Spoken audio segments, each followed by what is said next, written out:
Olá, bem-vindas e bem-vindos. Bom dia a todos. Eu sou Denise Barbosa e estamos aqui apresentando mais um episódio do McKinsey Talks. Aqui nós vamos compartilhar ao vivo perspectivas, fatos e análises relevantes para as nossas empresas nesse momento tão complexo. A pandemia do coronavírus está mudando a vida de todos. A nova maneira de interagir de forma remota apresenta grandes desafios e as telecomunicações têm um alto impacto no nosso bem-estar. Entre outras coisas, a conexão de internet tornou-se algo ainda mais essencial durante o isolamento social, tanto para o trabalho, como nós estamos fazendo aqui, trabalho remoto, quanto para manter contato com os amigos e familiares. Como as operadoras estão se adaptando a esse novo contexto e quais são as ações que estão tomando para ajudar a enfrentar essa crise. Para conversar sobre esse tema, a gente tem aqui hoje a Marina Cigarini, que é sócia sênior, líder de Analytics da McKinsey na América Latina e ex-líder da prática de telecomunicações da América Latina. Nossos convidados especiais são Márcio Carvalho, diretor de marketing da Claro, e André Guerreiro, que é Chief Analytics Officer e diretor de inteligência mercadológica. Bom dia a todos, sejam todos muito bem-vindos. Vale lembrar também para quem está em casa que as perguntas podem ser feitas durante toda a sessão diretamente para o host indicado aqui como Q&A. Por favor, contribuam, a participação de vocês é fundamental. Márcio, vou começar por você. Bom dia. No ambiente de alta concorrência, como é o setor de telecomunicações, como a gente sabe, a gente tem visto várias ações inéditas de colaboração entre diferentes operadoras para ajudar as pessoas a ficarem em casa e conter a pandemia do novo coronavírus. Queria que você contasse um pouquinho para a gente sobre essas iniciativas. Perfeito. Bom dia, Denise. Obrigado pelo convite a todos vocês. Eu acho que esse processo foi gradativo e a gente foi se acostumando com toda essa complexidade que você mencionou. Quando nós nos deparamos dentro da Claro, nos preparando para esse período e tinha que colocar milhares de pessoas para trabalhar remotamente, como você falou, das mais diversas funções, a gente foi se dando conta de que não adiantava se preocupar com a segurança e o bem-estar dos nossos colaboradores, porque tinha a família deles. A gente tinha que se preocupar com a saúde e bem-estar dos nossos clientes, porque o nosso técnico vai para dentro da casa das pessoas. E assim tinha a família dos clientes e quase pela nossa escala era a sociedade como um todo. Então, gradativamente a gente vai se dando conta que a gente não consegue lidar sozinho contra essa doença e contra todos os impactos que ela traz. E a gente foi entendendo que somar forças nesse momento faz toda a diferença. É uma crise em que telecomunicações, como você bem falou, está no centro dela pela questão toda de conectividade. A gente tem que manter a sociedade funcionando, as pessoas trabalhando, estudando a partir de casa. E isso fez com que a gente realmente se aproximasse de todos os nossos concorrentes e deixasse a competição de lado nesse momento para realmente colaborar e colocar tudo que a gente pode colocar de ferramentas para apoiar no combate à doença. Mas, Márcio, como é que foi essa experiência de colaboração, conciliando, né, os interesses dos competidores? Eu acho que tem que sempre você faz um propósito, né? E quando as pessoas concordam com esse propósito de que primeiro a gente tinha que manter as redes operando e entregando tudo que precisava na casa das pessoas. Segundo, que a gente tinha que unir forças para ajudar quem precisa e a gente tem muita gente precisando de ajuda nesse momento. Terceiro, a gente já tinha lá com as outras operadoras o CID Telebrasil, que é uma entidade que congrega os interesses de todas as operadoras, e você claramente tem que separar o que é uma pauta comum, que todo mundo concorda e pode colaborar, do que é o dia a dia, que cada um tem que resolver as suas questões também. E eu acho que é essa tratativa aí que está funcionando bem e a gente tem conseguido conduzir bastante coisa juntos. Marina, bom dia. Você poderia compartilhar com a gente, por favor, como é a situação em outros países do mundo com relação aos principais desafios enfrentados pelas empresas de telecomunicações até agora, nesse cenário de pandemia? Bom dia a todos. Bom, em todos os países, o setor de telecom é central, por tema de ajuda ao governo, então, claramente, tema de trackability, ajudar em toda essa, tentar isolar os contatos, então, compartilhar dados e modelagem. Tema de telemedicina e tema também de ajuda com as plataformas de educação online. Então, tem iniciativas também para permitir, por exemplo, na China, permitir acesso em cloud a todo o sistema de educação.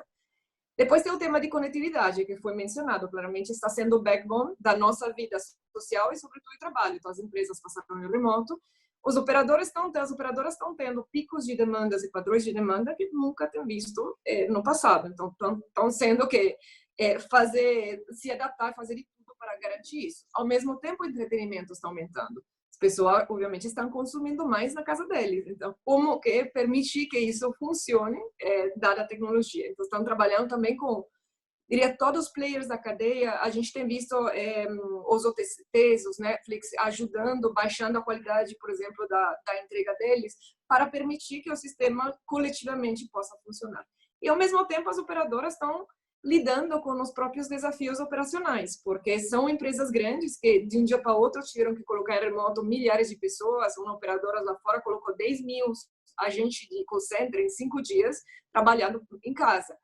Tem situações que todo mundo está querendo a conectividade, mas ao mesmo tempo não necessariamente quer o técnico que entre na casa. Então, como faz tudo isso remoto, não? Instalação e resolução de problemas. E tem também, as lojas estão fechadas, como outras indústrias, ou com redução de capacidade. Então, como tem vários desafios, a cadeia de abastecimento, vem telefone e vem caixinha, talvez da China. Então, tem muitos desafios operacionais para eles também, e ao mesmo tempo ele tem que ter esse papel de ajuda na comunidade. Então, eu diria, um bom momento. Ô André, obrigada, viu, de novo, por você estar aqui com a gente hoje. Do ponto de vista de dados, o que está sendo usado e compartilhado nessa dinâmica de colaboração entre as empresas? Bom dia a todos, obrigado pelo convite. Eu queria pegar uma tirinha do Armandinho, ela é antiga, mas ela é bem atual, onde o adulto pergunta para ele, você quer transformar o mundo sozinho? E ele fala, nós não estamos sozinhos, nós já estamos separados. E a gente precisa agora se reunir, né? Então, acho que a dinâmica é essa, que a gente achava que está sozinho, o isolamento dá uma sensação que estamos sozinhos, mas, no fundo, o que a gente está querendo mais é cada vez estar junto para transformar essa coisa. E o dado é exatamente esse exemplo. O dado da Claro sozinho não vai transformar a crise. Eu preciso reunir os dados. E o nosso primeiro passo a gente precisa reunir os dados de todos os operadores para poder conseguir ter uma visão completa do que acontece com o país. A segunda coisa é gerar eficiência, porque eu tinha cientistas de dados em todas as empresas que estavam desenvolvendo mesmo casos de uso. E agora eu posso complementar e gerar vários casos de uso ao mesmo tempo, né? Esse é o segundo ponto. E o terceiro é a gente estar apostando nos quick wins, né? Que é pegar aplicações que sejam de rápido desenvolvimento, que sejam fáceis de tomada de decisão, que são os casos de aplicações de isolamento, aplicações de aglomeração e aplicações de definição de casos de risco. Vale salientar que todas essas aplicações elas usam dados anonimizados, dados agrupados. A gente não está falando em nenhum momento de olhar o indivíduo a um. Sendo bem didático, isso é quase um contador, né? Todo dia eu chego lá e quantas pessoas passam para aquela herb. Então, se passa mais gente nessa herb do que na outra, eu estou falando, esse lugar está sujeito a ter mais gente agrupada. A gente precisa tomar uma decisão. Marina, a gente ouviu falar muito sobre essa importância da aplicação de analítica avançada. Você poderia explicar para a gente, por favor, o que isso significa e qual que é o valor no contexto atual? Eu diria que num contexto volátil, o valor dos insights é até maior que num contexto estável, onde as pessoas conseguem fazer pattern recognition, conseguem tomar decisões baseadas na própria experiência. Nesse contexto, os dados analytics estão ajudando muito os executivos, porque vão ter que tomar decisões com muitos fatores que estão mudando ao mesmo tempo. Tá? Então, do lado um consumidor que é um consumidor que está mudando os padrões, é um consumidor mais volátil. A gente está vendo, está experimentando coisas diferentes, talvez alguma vez forçada, porque o próprio fornecedor não está entregando, outra vez porque tem funções objetivos diferentes, mas realmente o consumidor é diferente. Então, tem um lado de como que me ajudam os analytics internos e externos, juntando para poder conhecer mais. Como que eu aplico o teste AB de coisas novas, e produtos novos, serviços novos, que talvez seja mais afim. Ao mesmo tempo, tem tema de, por exemplo, previsão de demanda. Então, como que os analytics, mesmo nesse contexto, te ajuda, e não vai ser uma demanda acertada a 100%, vai ser uma demanda que talvez 80, 70 ou mesmo 50, mas mesmo assim ajuda. Tem tema de como que ajudo, por exemplo, em gestão da minha força de trabalho, trackability, a gente falou, prevenção de assenteísmo, tem muita mais coisas, fatores que estão acontecendo. Então, eu diria, tem o assortimento, por exemplo, passando em outras indústrias, né? Equação, a gente vê em um supermercado, tem categorias que estão nesse momento bombando, que estão bombando, e outras categorias que ninguém está preocupado em comprar. Como que eu uso todos esses dados para tentar adaptar as minhas operações e a minha entrega ao seu cliente num contexto sabendo que é muito volátil?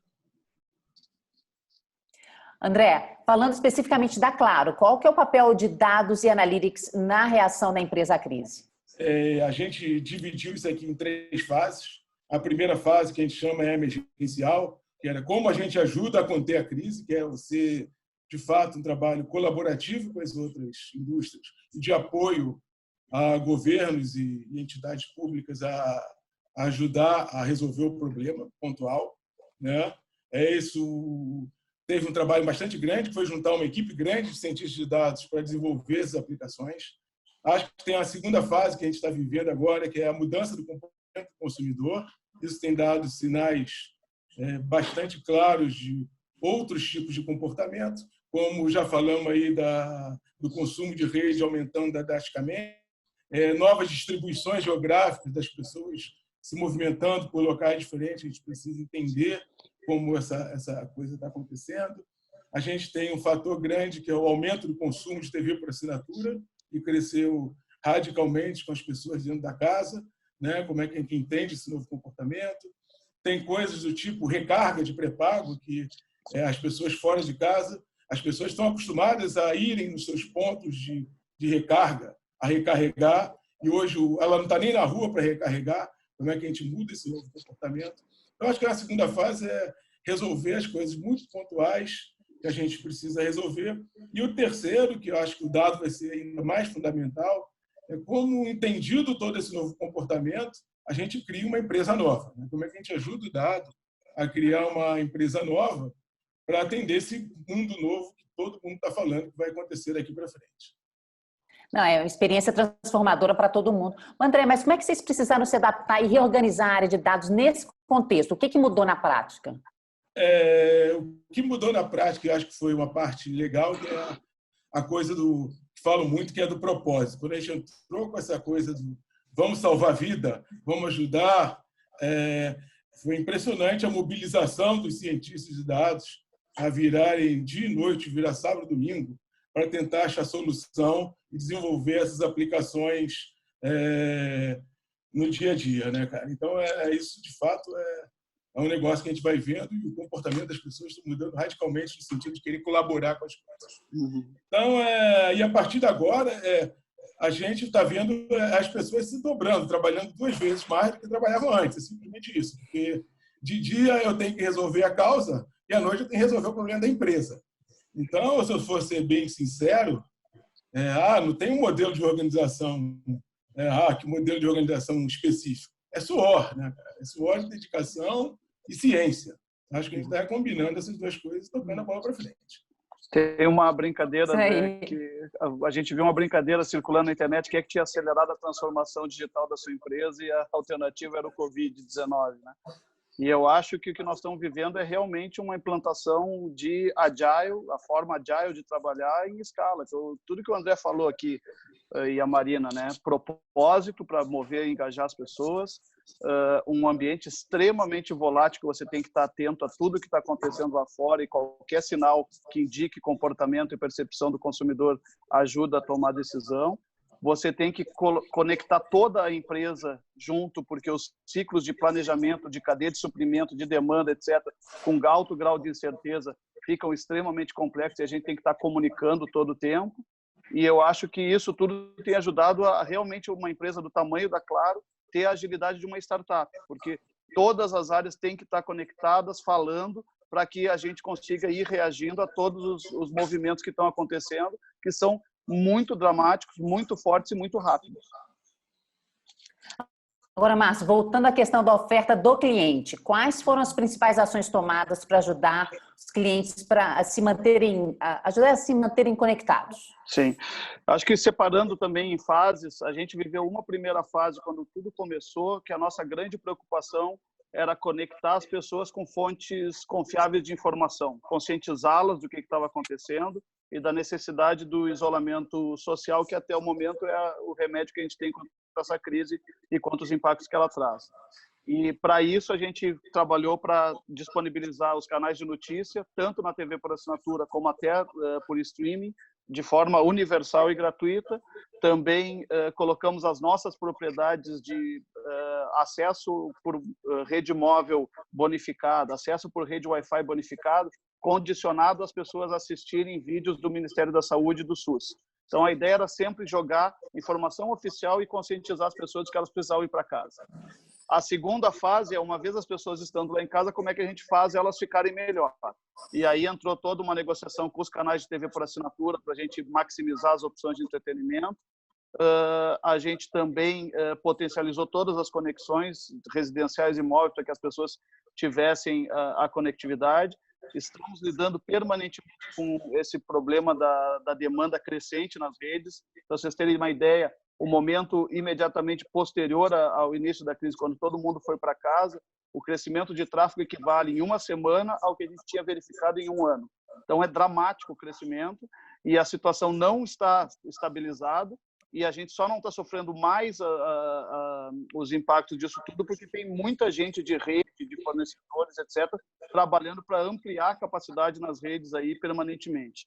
Então, eu acho que essa foi a segunda onda. E a terceira onda foi daí sim somar forças com todo mundo que a gente pudesse para realmente ajudar num momento em que a gente vê claramente uma parcela da população que vive de economia informal com muita dificuldade e pequenas e médias empresas, empreendedores que também não têm muito fôlego de caixa, com o seu negócio fechado sem funcionar, também precisando de ajuda. E aí tem uma série de iniciativas que estão sendo feitas para tentar ajudar esses. Mas, Márcio, como é que vocês estão conseguindo manter as operações e quais mudanças tiveram que fazer do ponto de vista interno da empresa? Perfeito. A gente teve que colocar, por exemplo, desmobilização de call centers e trabalhar a partir de casa, e a gente tem muito atendimento. Tem todo o processo de desmobilização dos pontos presenciais de venda para ir para remoto e digital. Então, é uma mudança realmente muito dramática. Cuidar da segurança dos nossos técnicos, que tem que seguir operando na rua, tanto para cuidar da rede, como para fazer instalações de novos serviços ou manutenções quando a pessoa está sem sinal. Então, tudo isso requereu aí uma série de mudanças muito ágeis e muito intensas no jeito de operar da companhia. Marina, observando experiências de outros países, quais devem ser os principais elementos do novo normal em telecomunicações? Olha, seguramente a gente está vendo um consumidor mais digital, um consumidor que quer mais flexibilidade também, porque por situação de disponibilidade financeira não necessariamente vai ter acesso, então a possibilidade de flexibilidade na escolha de pacote, de fazer upgrade, downgrade muito mais facilmente. A gente está vendo a parte B2B profundamente afetada pelo trabalho remoto, que todo mundo está, de um ponto de vista, até esperando que algumas das boas práticas que estão vendo agora, a Márcia mencionou, estamos trabalhando em Agile, estamos trabalhando em remoto, muitas reuniões claramente não são necessárias presenciais, a gente está aprendendo isso. Então, como que as novas telecom fornecem pacotes que tenham conectividade e segurança ao mesmo tempo. Também muitas empresas, sobretudo as menores, não estão, os sistemas deles não estão prontos para tratar temas de segurança. Então, de pacote de conectividade de trabalho remoto para todas as empresas. Tem um tema de modelo operacional muito mais digital e touchless. Então, como fazer o NOC, o centro de operações, muito mais sem pessoas humanas, canais digitais, a gente falou, a parte de instalações, quanto mais remoto. Acho que tem um tema de também sensoring, o famoso IoT, com temas de trackability, com tema de sensorização, que provavelmente vai ter uma nova onda. Tem um tema de telemedicina, que cada dia se está tornando muito mais relevante. Então, a gente está vendo, por exemplo, China, Coreia, usando o robot com a rede 5G já fazendo atendimento remoto. Tem tema de como pensar a própria rede, o Márcio mencionou, as pessoas estão tendo padrões diferentes, uso também muito mais residencial nesse momento, porque está trabalhando em casa, contra o escritório, então repensar como faz o planejamento de rede, numa situação que o dinheiro não vai sobrar. Tem muitos desafios ao mesmo tempo, tem muita gente que quer um serviço, mas não necessariamente vai ter dinheiro para pagar, então ter um desafio. Ao mesmo tempo, o mercado provavelmente vai estar mais aberto a temas de M&A e criação de ecossistemas. Então, também é um momento de oportunidade para as novas telcos. Essa coisa das reuniões remotas, tem uma brincadeira que fala, tem um monte de reunião que podia ser substituído por um e-mail. E-mail pode ser um exagero, mas que muita reunião presencial pode ser substituída por remota, isso aí é uma verdade, né? Que está ficando cada vez mais claro para a gente. Ô, Márcio, quais mudanças no comportamento do consumidor que você acha que serão mais estruturais, mesmo no pós-crise? E como a Claro está fazendo para se preparar para esse novo normal? Eu acho que gradativamente a gente vai gerar e vai precisar gerar, como o André falou ali, essa consciência dos juntos. E isso passa por consciência coletiva. Não dá para assumir alimento da prateleira porque eu estou estocando em casa. Não dá para álcool gel porque eu peguei todo para mim, porque se eu peguei todo para mim e a pessoa do lado não tiver, vai pegar o vírus. Acho que passa, inclusive, por uso consciente dessas redes de banda larga. Se a gente entender que está todo mundo precisando muito de banda larga nesse momento, tem momentos em que dá para racionalizar sim, assistir TV tradicional onera nada a rede de banda larga, assistir streaming onera a rede de banda larga. Se eu puder escolher entre assistir um canal de TV tradicional ou streaming, eu estou ajudando ao escolher por TV. Se eu puder fazer uma ligação de voz e não uma ligação de vídeo, porque está pegado muita ligação de vídeo, como a gente está fazendo aqui agora, uma ligação de voz alivia a rede também, porque voz é muito mais fácil de trafegar. Então, eu acho que o que eu vejo primeiro, a gente vai precisar de consciência coletiva, de novos valores ou de resgatar valores de colaboração, de fazer as coisas de uma forma que reflita no bem da sociedade como um todo. E isso tudo, gradativamente, acho que vai refletir, inclusive, na forma de consumir. Consumo mais consciente, mais preocupado com o meio ambiente. A gente tem começado a ler do que está acontecendo em países que já estão um ciclo à frente, né? Eu acho que a gente teve o grande privilégio nessa crise, que é drástica e global, de ter algum histórico, porque ela começou em geografias distintas com tempo à frente do nosso. E a gente vem vendo e vem aprendendo com coisas que estão acontecendo lá e que a gente necessariamente tem que adaptar, porque o Brasil tem uma escala e uma complexidade que é diferente e própria dele, mas tem muito aprendizado e sinais que a gente pode ir replicando também. É uma crise humanitária sem precedentes. Do ponto de responsabilidade social, o que a Claro tem feito? A gente tem o Instituto Claro, que é tocado aí brilhantemente pela Dani Gomiero, lá no nosso caso, e o Instituto Claro está plugado em uma série de entidades assistenciais. A Unicef é uma delas, a CUFA, Central Única das Favelas também, e a gente tem procurado mobilizar as ações de voluntariado dos nossos funcionários, inclusive das campanhas que a gente vai fazer para os nossos clientes, direcionando para doações a essas duas entidades. Junto com o pessoal do Claro Empresas, lá, Roberto e Douglas, a gente tem feito iniciativas que visam potencializar a geração de caixa para pequenas e médios negócios. Um pequeno exemplo eu compro um voucher de serviço, pago agora, ajuda a empresa a sobreviver e resgato esse serviço lá na frente quando a gente voltar ao normal. Porque se a gente não achar iniciativas como essa, a chance grande é de quando a gente sair e voltar à normalidade, esse pequeno negócio de bairro não está lá, porque eles são muito dependentes do caixa do curto prazo para gerar o seu negócio. Então, acho que são essas grandes iniciativas, fora, obviamente, o que é core do negócio, que a gente tem trabalhado com o governo também. Conectar todas as unidades básicas de saúde, conectar esses hospitais de campanha que estão sendo feitos aí, auxiliar os governos estaduais, principalmente na questão de ensino à distância, para manter a criançada estudando da rede pública. Recentemente, telemedicina foi regulado e a gente já está com iniciativas também com grandes entidades do setor de saúde. Então, tem uma série de frentes aí que hoje a gente está trabalhando para que realmente estabeleça a máxima normalidade do funcionamento da sociedade e, como a Marina falou, com a consciência de que não tem dinheiro novo, tem um redirecionamento dos dinheiros, a gente precisa otimizar esses recursos para realmente ajudar quem precisa e fazer a gente sair logo dessa crise com as pessoas ficando em casa e se isolando desse vírus.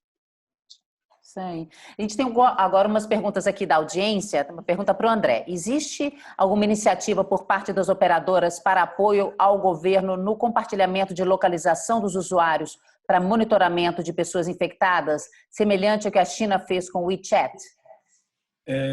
Existe hoje um acordo com governos para fazer compartilhamento de dados através de aplicações. Todos eles são dados agrupados, né, sempre anonimizados. Essa primeira iniciativa visa, como eu falei, a dar indicadores de aglomeração, indicadores de isolamento, indicadores de área de risco. Não existe ainda nenhuma ação definida com relação à monitoração individual de qualquer pessoa. Gente, só um lembrete aqui. Foi sim.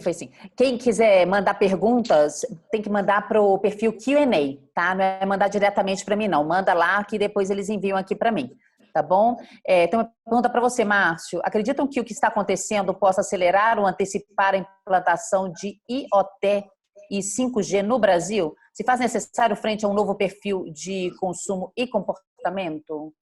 Eu acho que ainda o cenário está não claro para a gente falar de novos investimentos. 5G é uma tecnologia que vai requerer muito investimento.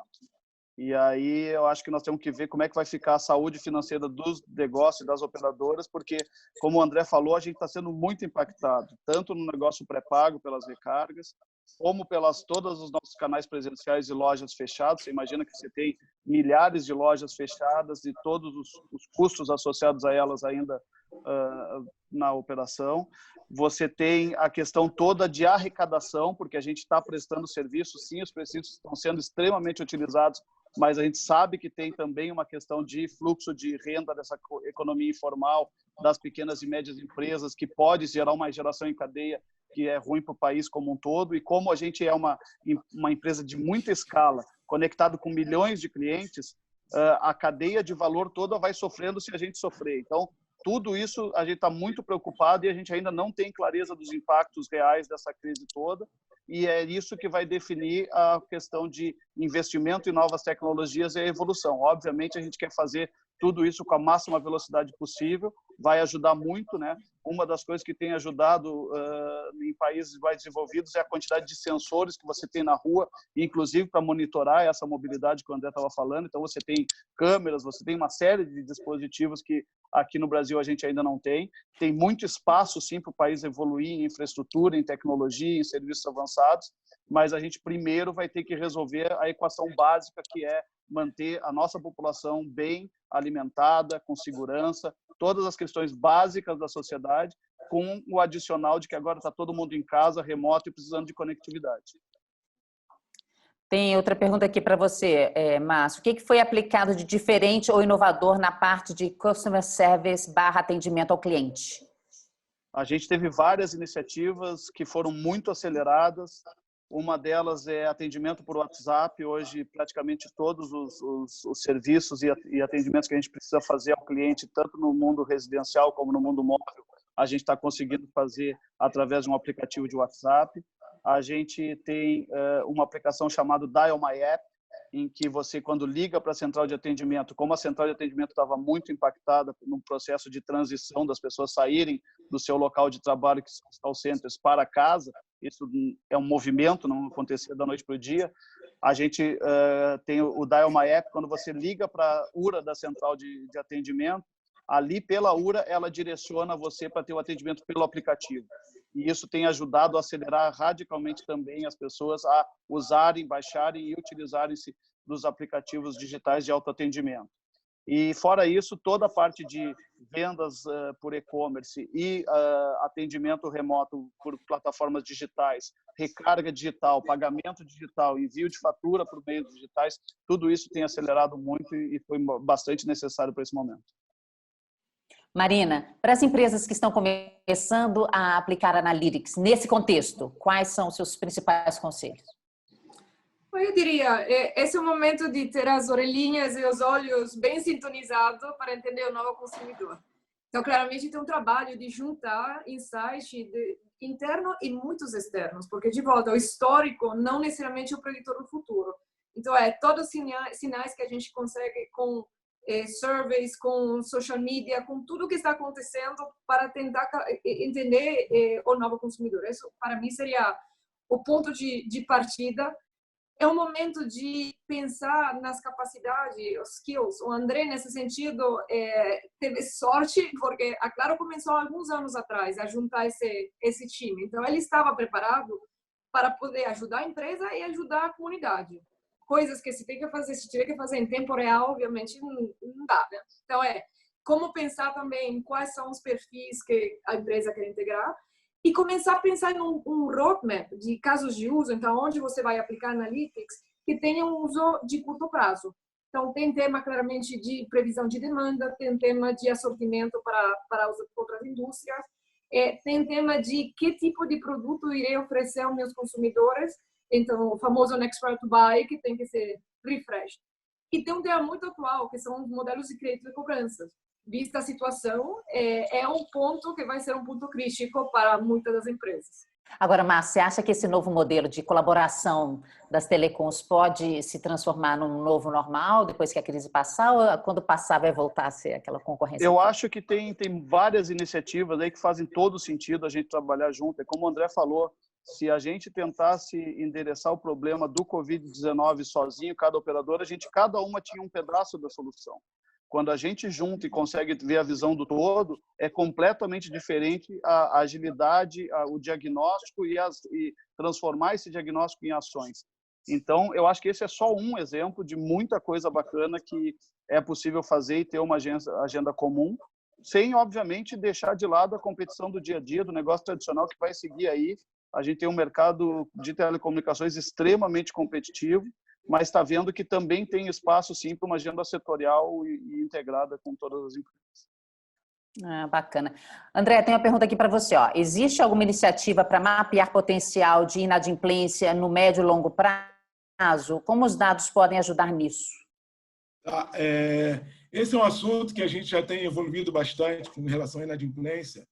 Há algum tempo a gente já criou scores próprios de medição de performance de pagamento, de comportamento de pagamento de clientes. O que a gente está fazendo hoje, aproveitando essa oportunidade, é segmentar ainda mais esse tipo de cliente e entender, por exemplo, o que está impactando o cliente na questão do pagamento dele. É o isolamento ou é a renda? Né? Então, por exemplo, tem gente que não tem renda e não vai conseguir pagar essas faturas, tem gente, pelo fato de estar isolada, simplesmente não está tendo oportunidade de consumir e está diminuindo o seu consumo. Né? Então, são coisas completamente diferentes e são complementares. Né? Então, o que a gente tem feito agora é entender um pouco de que cada variável dessa vai afetar o consumo do nosso produto específico, né? Porque tem as pessoas que não têm renda, tem as pessoas que estão isoladas, tem as pessoas que não têm as duas coisas. Né? E não só acho que isso vai ser muito importante para ajudar a gente a monitorar o que está acontecendo com a nossa inadimplência, e acho que é uma ferramenta extremamente importante para ajudar as outras empresas a entenderem como cuidar dos seus consumidores de uma maneira diferente. Né? Então, acho que tem aí, nesse quesito, muita oportunidade de usar o dado para entender melhor o que vai acontecer com esse mundo. Márcio, pergunta para você. Dada a importância da conectividade para a vida dos indivíduos e serviços essenciais como hospitais, vocês acreditam que haverá uma maior regulação no mercado? Eu acho que a primeira fase é a gente tentar realmente... Muito se fala em colocar consumidor no centro, né? Eu acho que está na hora de botar os brasileiros no centro. E se a gente pensar em tudo que precisa fazer para garantir o bem-estar e a saúde de todos os brasileiros, acho que a gente vai começar a achar muitas necessidades que são emergenciais, porque o vírus tem pressa, a fome não espera e assim por diante. Então, tem coisas que precisam sim de muita agilidade e a regulamentação a gente sabe que não tem essa velocidade. Então, eu acho que a gente tem que estar próximo dos governos e é isso que nós estamos tentando fazer. ajudar e disponibilizar onde a gente pode ajudar e gradativamente ir resolvendo essas questões todas para depois discutir que novo mundo e que nova realidade é essa e como é que a gente regula ela. André, qual é a importância do ecossistema de startups / parceiros da Claro nesse momento e como vocês esperam que esses relacionamentos evoluam pós-Covid-19? Só separar a conversa em duas. A gente tem lá um centro que a gente chama de Bion, que é, de fato, de incentivo a essas questões de startup, né? Então, tem lá um ecossistema já montado para utilizar a startup para esse tipo de coisa. Com relação às coisas próprias da Claro, a gente já trabalha utilizando esse ecossistema, né? E a gente trabalha tentando democratizar os dados para que esse ecossistema use isso para criar novos negócios ou melhorar os nossos negócios. Com relação ao Covid em específico, o que a gente está fazendo junto com as outras operadoras, a primeira fase, como eu falei, foi a de garantir a integração dos dados, desenvolver os primeiros aplicativos ou aplicações que a gente já está colocando em prática, disponibilizando para o governo. E a gente tem, sim, uma terceira fase, que é disponibilizar esse ecossistema que a gente montou de dados e infraestrutura para que parceiros possam vir e utilizar deles para atuar especificamente na Covid, seja na questão da saúde ou seja na questão da retomada do desenvolvimento econômico.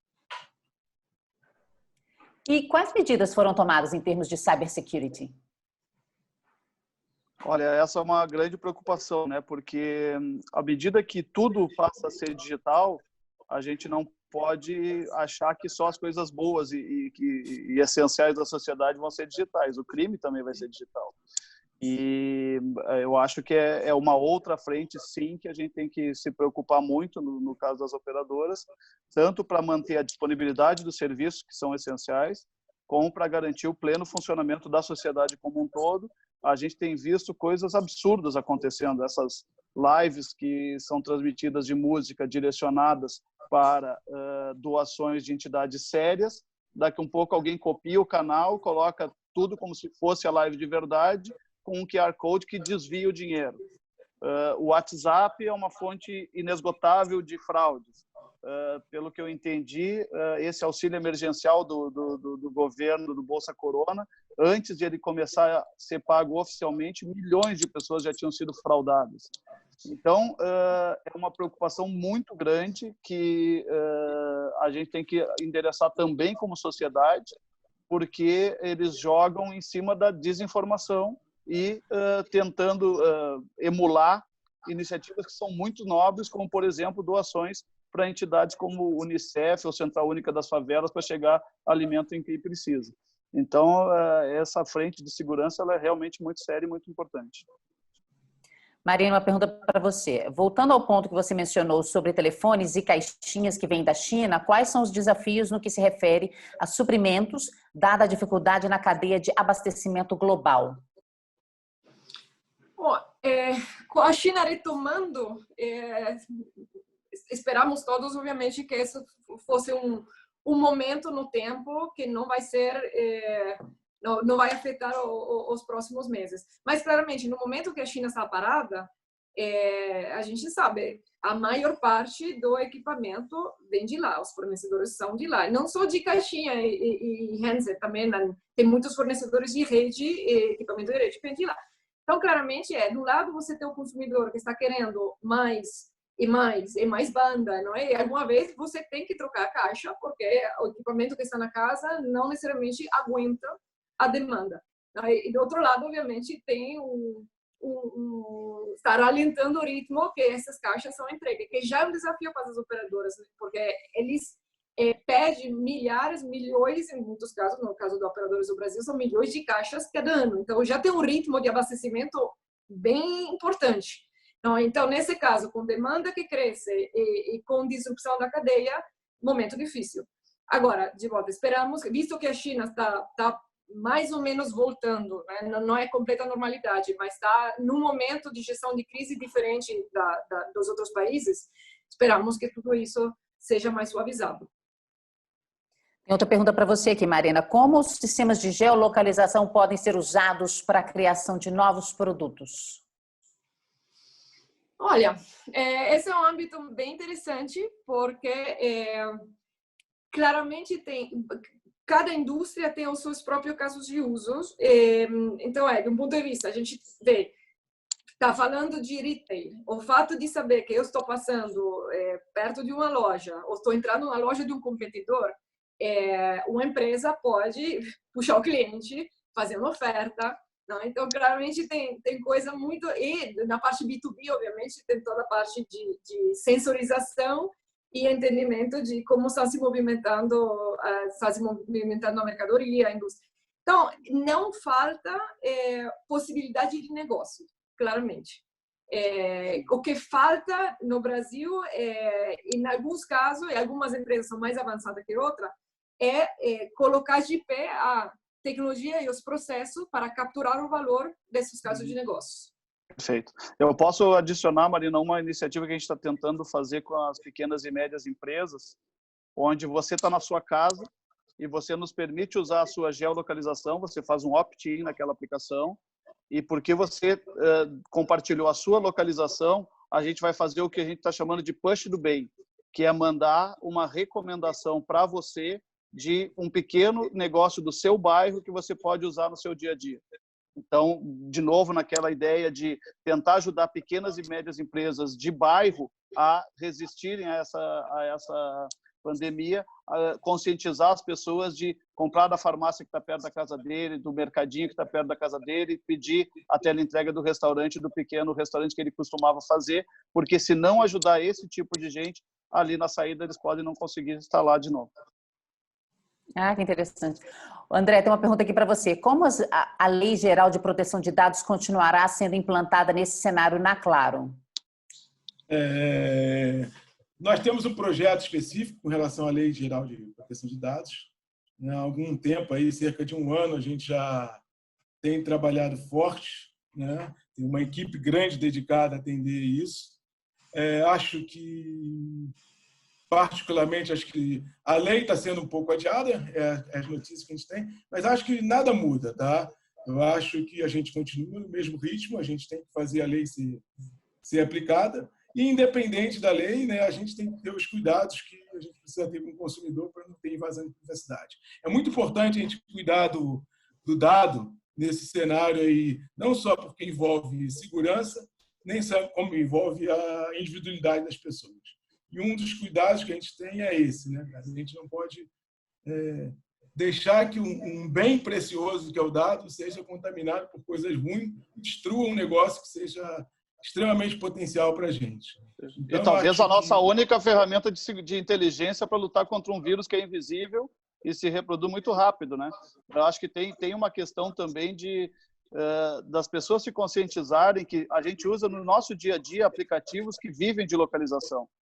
A gente usa no nosso dia a dia um smartphone que grava um monte de informação, onde é que a gente teve, em que momento teve, tem N casos para citar disso.